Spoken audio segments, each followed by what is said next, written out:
তেমনই একটি চিত্র ছন্দে ছন্দে সুরে সুরে। আর এতে অংশগ্রহণ করেছেন জনপ্রিয় টিভি তারকা মীর সাব্বির, মম এবং দীপা খন্দকার।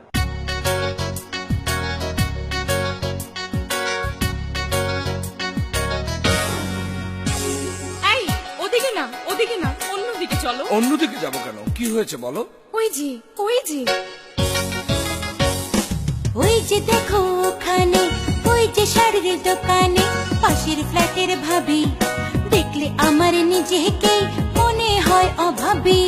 কেন? বোঝো না যেন। হাতে সোনার বালা আর গলায় জমাট মালা, কেমন ঝুমকো কানে, নানা যাবো না ওখানে। তোর গয়না সে পড়েছে, তোমার তাতে কি? দেখতে পাও না আমার গলায় আমার হাতে কি?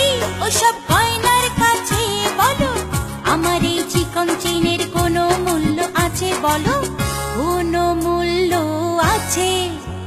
আরে কি মুশকিল, আরে কি মুশকিল বলো দেখি, আমার সাধ্য যা তার বেশি তো চুরি করে দিতে পারি না।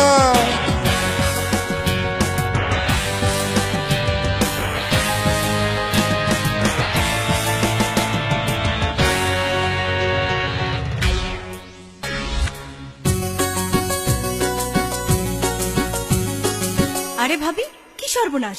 লাগেনি তো লোকটা কিছু ছিনিয়ে নিয়ে ভাগেনি তো, বুঝলেন তো? সোনার গয়না পরে এলে মার্কেটে পড়তে হয় হাইজাকারের টার্গেটে। এই ছোট্ট একটা চেন, এই নিয়ে বলছেন? আপনার তো গয়না ভরা হাতে গলায় কানে, এর মূল্য যার জানার সেই তা জানে। চকচক যা করে তার সবই সোনা হয় না, আমার এসব হলো ইমিটেশনের গয়না।